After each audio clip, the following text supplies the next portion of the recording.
Assalamualaikum warahmatullahi wabarakatuh. Alhamdulillah, alhamdulillahirrahmanirrahim. Bihi nasta'in ala umurin waddin. Perkenalkan, nama saya Abdul Fajar Haisiwan dengan NIM 0301192188. Fajar ada WhatsApp. 5 semester 5. Baiklah, di sini saya akan menyampaikan sebuah materi yang berjudul Sumbangsi Besar Ilmuwan Muslim pada Daulah Abbasiyah. Yang pertama ada Al-Kindi. Al-Kindi bernama lengkap Ya'qub bin Ishaq Al-Kindi, lahir di kota Kufah atau sekarang merupakan salah satu kota di negara Irak. Beliau lahir pada tahun 1880 Hijriah dan wafat di Baghdad pada tahun 260 Hijriah. Berkat kontribusinya di bidang filsafat, Al-Kindi tersohor dengan julukan filsuf Arab. Selama masa hidupnya, ia banyak menulis karya di sebanyak jumlah disiplin ilmu, mencakup dari ilmu metafisika, etika, matematika, logika, psikologi, farmakologi, astrologi, optik, dan lain sebagainya. Di antara buku-buku beliau yang terkenal adalah yang pertama ada kitab Al-Kindi ila Al-Mu'tasim Billah fi Al-Falsafah Ula.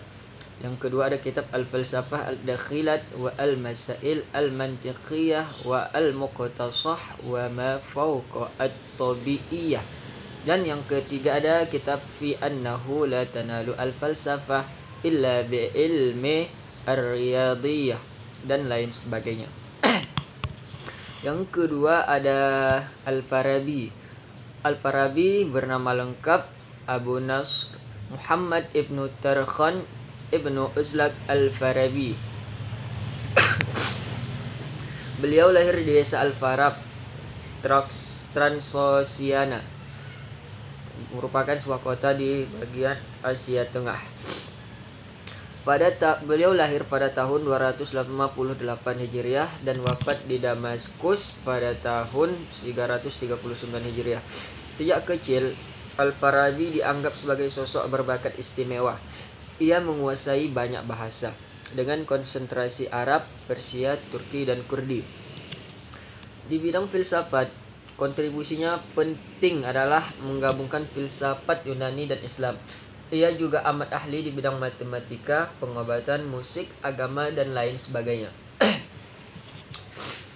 Saking ahlinya di bidang filsafat, ia mendapat julukan sebagai guru kedua setelah Aristoteles yang disebut sebagai guru pertama. Al-Farabi memiliki karya-karya yang terkenal. Yang pertama adalah Al-Musiki Al-Kabir. Yang kedua ada Ihsa'u Al-Iqah. Yang ketiga ada Ihsa'u Al-Ulum wa At-Ta'rif bil Gharadina dan lain sebagainya. Yang ketiga ada Ibnu Haysam. Ibnu Haysam bernama asli Abu Ali Muhammad Al-Hasan bin Al-Haysam, lahir di kota Basrah, merupakan sebuah kota yang berada di negara Irak. Beliau lahir pada tahun 354 Hijriah dan meninggal dunia pada tahun 430 Hijriah. Hingga sekarang, Ibnu Haysam dikenal sebagai bapak optik modern. Di barat, ia dikenal dengan nama Al-Hazan. Ibnu Haysam menjelaskan bagaimana cara kerja optik mata manusia dalam menangkap gambar secara detail. Analisisnya mengenai cara kerja mata dan pengobatannya masih dipelajari hingga saat ini. Karya-karya beliau yang terkenal antaranya ada yang pertama ada kitab Al-Manazir atau buku optik yang hingga kini diakui sebagai rujukan ilmu optik di banyak universitas di dunia. Yang keempat ada Ibnu Sina. Ibnu Sina bernama lengkap Abu Ali Al-Husain Ibnu Abdullah Ibnu Sina. Beliau lahir di desa Afshana di dekat Bukhara. Ini termasuk bagian dari negara Uzbekistan. Beliau lahir pada tahun 370 Hijriah dan wafat pada tahun 428 Hijriah di Hamazan, kemungkinan berada di wilayah Persia atau Iran. Ibnu Sina menguasai bahasa Arab, geometri, fisika, logika, ilmu hukum, teologi dan ilmu kedokteran. Pada usia 17 tahun, ia menjadi amat terkenal dan dipanggil untuk mengobati Pangeran Samani, Nuh bin Mansyur.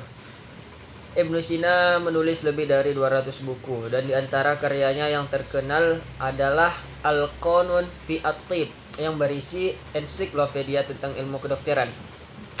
Ibnu Sina berhasil mengkodifikasi pemikiran kedokteran Yunani dan Arab. Karya-karyanya tentang kedokteran menjadi referensi penting disiplin ilmu kedokteran pada masa itu. Bahkan sempat menjadi rujukan primer kedokteran di Eropa selama 5 abad, yang berawal dari abad ke-12 dan berakhir pada abad 17 Masehi. Yang kelima ada Al-Ghazali. Al-Ghazali lahir di Tus, sebuah kota yang berada di negara Iran. Beliau lahir pada tahun 450 Hijriah dan wafat pada tahun 505 Hijriah. Beliau bernama lengkap Abu Hamid Al-Ghazali. Al-Ghazali dianggap sebagai filsuf dan teolog terkenal di abad pertengahan. Di barat, ia dikenal dengan sebutan Al-Ghazal. Al-Ghazali memperoleh pendidikan di Madrasah Imam Al-Zuwaini. Ia belajar mazhab Asy-Syafi'i dan mendalami teologi, ilmu dan tasawuf. Berkat pengetahuannya yang luas dan dalam, ia dipercaya memimpin Universitas Nizamiyah di Baghdad dan sekaligus menjadi guru besarnya. Bukunya yang berjudul Ihya Ulumuddin, Tahafut Al-Filsafah dan lain sebagainya terus dipelajari di berbagai belahan dunia hingga sekarang.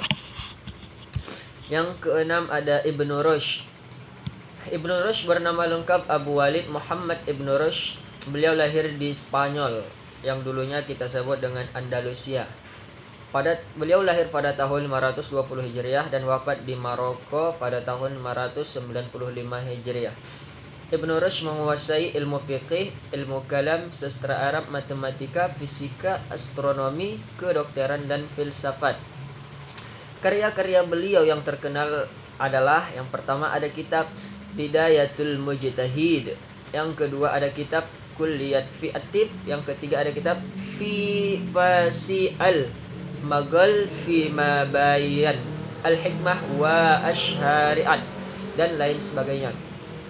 Ibnu Rushd berpendapat antara filsafat dan Islam tidak bertentangan. Bahkan Islam menganjurkan para penduduknya untuk mempelajari ilmu filsafat.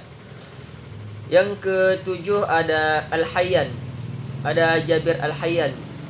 Jabir Al-Hayyan bernama asli Abu Musa Jabir bin Hayyan. Ia disebut sebagai ilmuwan muslim pertama yang mengenalkan ilmu kimia.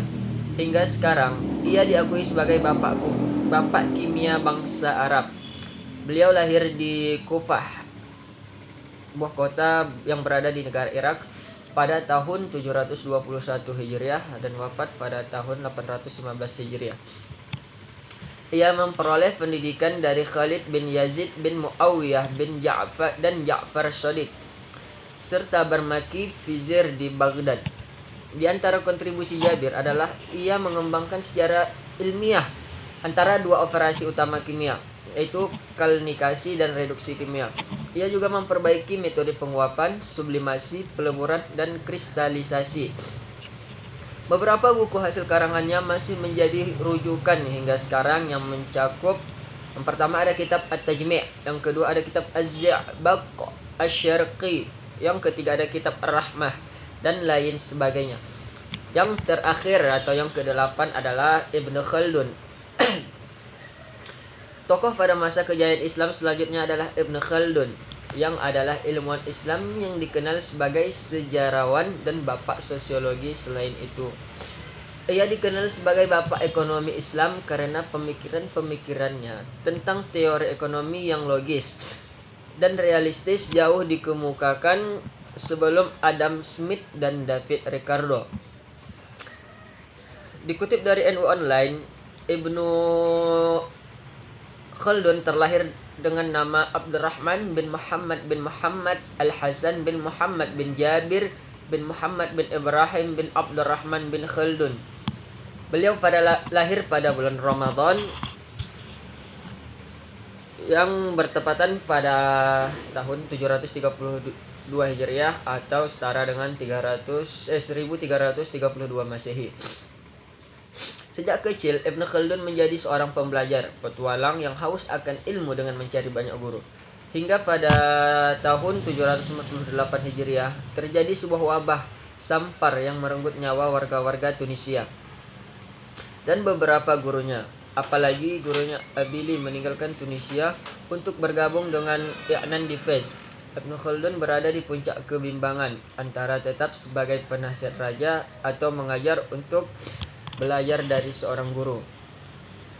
Karya-karya lain Ibn Khaldun yang bernilai sangat tinggi diantaranya ada yang pertama ada At-Ta'rif bi Ibn Khaldun atau sebuah kitab autobiografi yang merupakan catatan dari kitab sejarahnya. Yang kedua ada Muqaddimah, yaitu pendahuluan antara kitab Al-I'bar yang bercorak sosiologis, historis, dan filosofis. Yang ketiga ada Lubab Al-Muhassal fi Usuluddin atau sebuah kitab tentang permasalahan dan pendapat-pendapat teologi yang merupakan ringkasan dari kitab Muhassal Afkar Al-Muqaddimin wa Al-Mutaakhirin karya Imam Fakhruddin Ar-Razi. Karya-karya Ibn Khaldun berada di pinggiran atau marginal dalam struktur ilmu sosial modern. Bukan berarti diabaikan, namun belum mendapat tempat pada perbincangan karya-karya ilmu Eropa, semisal Marx, Weber, Durkheim, dan ilmuwan sosiologi dan disiplin sosial ilmu lainnya. Karya-karya Ibn Khaldun juga mendapat kontribusi signifikan untuk ilmu sosial, yakni perkembangan argumen alternatif untuk aplikasi pada topik-topik lama dan kajian Islam, dan perkembangan sosiologi Khaldun dalam konteks ilmu sosial modern. Oke, baiklah, sekianlah penyampaian materi dari saya tentang sumbangsi besar ilmuwan muslim pada Daulah Abbasiyah. Sekian dan terima kasih. Assalamualaikum warahmatullahi wabarakatuh.